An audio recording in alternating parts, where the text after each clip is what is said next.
Akibat pelaksanaan politik liberal di Hindia Belanda adalah terjadinya.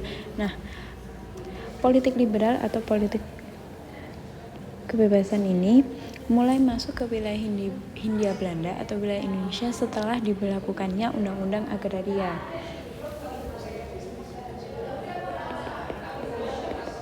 Setelah adanya Undang-Undang Agraria atau UU Agraria yang berlaku sejak tahun 1870. Nah, berlakunya UU Agraria ini menjadikan para penguasa atau modal asing atau pemilik modal ini bebas untuk memasuki wilayah Indonesia dan mendirikan perusahaan-perusahaan di wilayah Indonesia.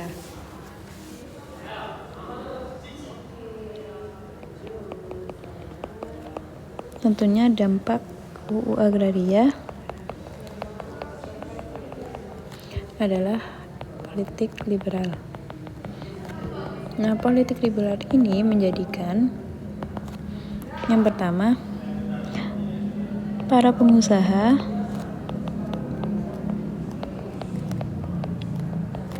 atau pemilik modal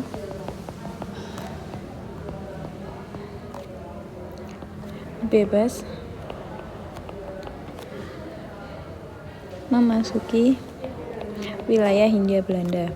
Nah, jadi mereka ini memiliki kebebasan untuk membangun pabrik-pabrik atau perusahaan di wilayah Hindia Belanda. Kemudian dampak yang kedua yaitu penghapusan sistem tanam paksa.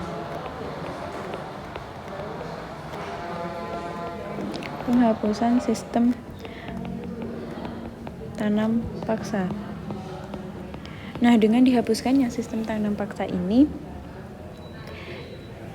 menjadikan rakyat ini beralih menjadi banyak yang menjadi buruh dari perusahaan-perusahaan yang didirikan oleh para pemilik modal. Nah, kemudian dikenalnya sistem upah. Tentunya untuk bekerja di bidang perusahaan atau pabrik-pabrik akan diberikan upah. Nah, dikenalnya sistem upah dari hasil produksi dan dari hasil produksi perkebunan yang dilakukan oleh rakyat.